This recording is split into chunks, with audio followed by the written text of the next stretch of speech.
For more on the NFL labor talks, we're joined by Robert Boland, professor of sports management at New York University. Professor Boland is a labor and antitrust lawyer who's negotiated more than 100 player and endorsement contracts in a variety of sports, including the NFL. Professor, welcome to the Bottom Line. Good to have you on. Thank you, Mark. Talk to me about this victory last night, the judge overturning that decision that would have protected that $4 billion.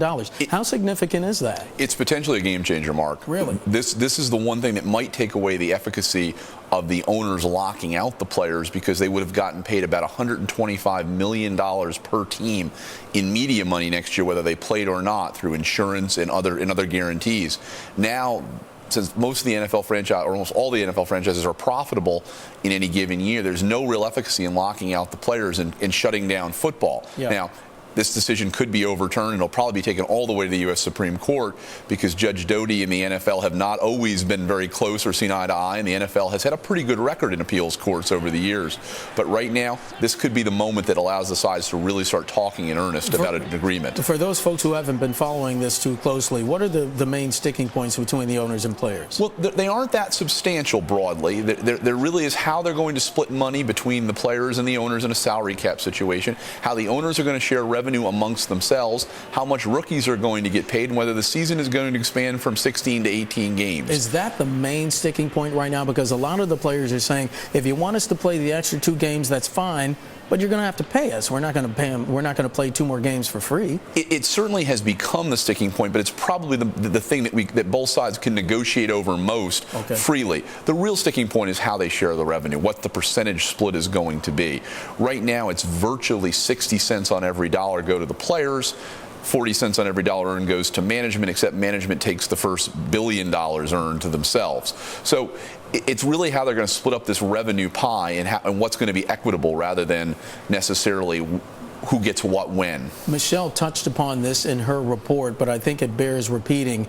There's a significant impact to local economies if there is a lockout, correct? Absolutely. And in fact, the NFL is probably bigger than any other sport in the sense that its games only happen once a week. It brings people to the stadiums, but it also brings people to restaurants and bars, and people stop their economic activity to watch the NFL on Sundays and Sunday nights and Mondays now. So I think the platform of the NFL has an enormous economic impact, estimated somewhere in the tens of billions of dollars to cities beyond just the NFL playing or not playing.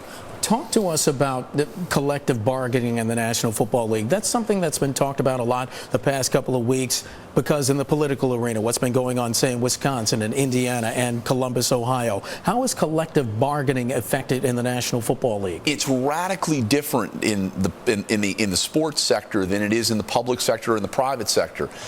Sports leagues get most of their antitrust protection, and they need a lot of it because they're really deemed by the Supreme Court and all the other courts legally as a collection of competitors who have to collude to do the most basic things, like have roster limits and pick players and set roster and bring the right number of players to a game, let alone crazier things like drafting players and including their marketplace. So every sports league gets a great deal of antitrust protection from its collective bargaining agreement. So it puts unions and management in sports in a symbiotic relationship. So while state senators in Wisconsin are hiding outside the state to protect collective bargaining rights for workers in government settings, no one is ever going to take away the antitrust the labor rights of players, because they give so much antitrust protection to management. If you are a fan, how is this affecting you?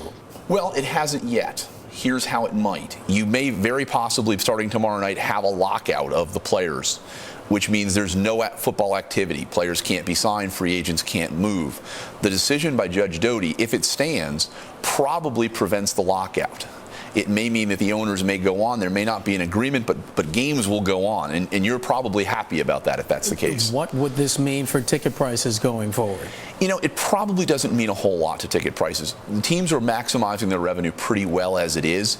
And that's the one place where the economy has impacted football a little bit, is that football teams are dependent on luxury revenue from their boxes and their club seats, and they may have overestimated that. That's why the teams may be in a little bit tighter situation than even the league or the players are in terms of their revenue and making their marks. Less than 48 hours. You think they'll come up with an agreement? No, they won't do it in the next 48 hours, but they certainly now have the opportunity with this decision to have reason to talk, and both sides to come out of their defensive crouches, appearing strong to their own membership, and now be begin talking. Almost as if this agreement has forced the game into overtime. It has.